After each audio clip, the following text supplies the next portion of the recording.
আপনারা পার্লামেন্টে বলেন আর বাইরে বলেন, মাননীয় স্পিকার বিরোধীদেরকে বলবো অন্তত অসত্য কথা বলে মানুষকে যেন বিভ্রান্ত করা না হয়। এমনকি ব্যক্তিগত পর্যায়ে আমার ছেলের বউ তাকে ইহুদি বানিয়ে দিয়েছে।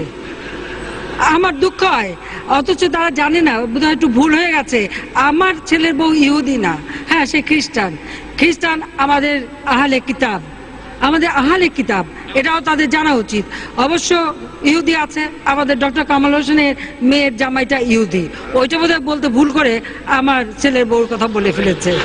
কামাল হোসেনের মেয়ের জামাই যে ইহুদি সেটা না বলে আমার ছেলের বউটাকে খামাখা টানাটানি, এটা হলো একটা দুর্ভাগ্যজনক। এই ধরনের আরো অনেক অসত্য তথ্য তারা দিয়ে যান।